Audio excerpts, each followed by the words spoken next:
नासिक से भाजपा विधायक देवयानी फरांदे ने अपने हालिया बयान में कहा है कि उनका किसी से विरोध नहीं है और पार्टी के निष्ठावान कार्यकर्ताओं की भूमिका अहम है।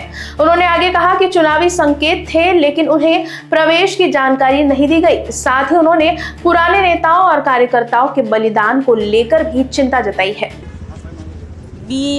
विरोध करण्यापेक्षा माझं मत त्या मतदारसंघाची आमदार म्हणून असं होतं की त्या ठिकाणी एक अतिशय सक्षम उमेदवार बबलू शेलार यांचा प्रवेश झालेला होता आणि आमचे उर्वरित जे सर्व उमेदवार होते आणि त्यांना घेऊन पक्षाच्या कार्यकर्त्यांना घेऊन शेलार आणि पक्षाचे 3 असं जर पॅनल केलं गेलं असतं तर ते 100% निवडले जाणार होतं असं लोकप्रतिनिधी या नात्याने माझं मत होतं। माझा अदरवाईज कोणाच्या पक्षाला कोणाचा पक्षप्रवेशाला विरोध करण्याचं कारण नाही।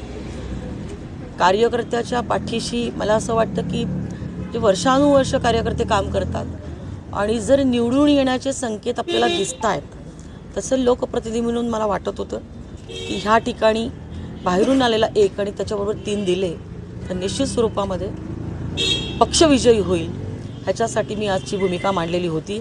तुम्ही मला सर्वजण ओळखतात की गेल्या 40 वर्षामध्ये मी माझ्या स्वतःवरती कधी अन्याय झाला असेल, कुठली भूमिका पक्षाची घेतली गेली असेल, काय गेली असेल, स्वतःसाठी आजपर्यंत कधीही जाहीर भूमिका घेतली नाही।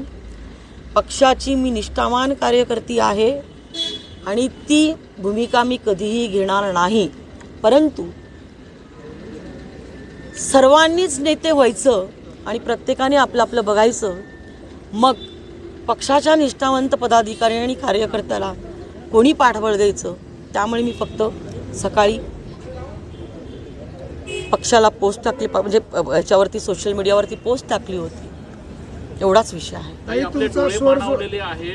आपण गैवरून आलेला आहे, आपल्याला काय भावना आहे? एक कार्यकर्त्यांची सुद्धा आज तीच भावना होती तिथे कार्यालयात। नाही, गैवरून येण्याचं कारण महत्त्वाचं म्हणजे मी एक अतिशय सामान्य कार्यकर्ती आहे आणि माझ्या डोळ्यासमोर जर कार्यकर्त्यांना बळी दिला जात असेल तर हे काही बरोबर मला वाटलं नाही। जे आज पक्षामध्ये आलेले आहेत, पक्षाची वरिष्ठ पदाधिकारी म्हणून मी त्यांचं स्वागत करते, पण आज जे काही घडलं ते मला काही आवडलेलं नाही आहे। Bureau report, Lokvahini news, Nashik.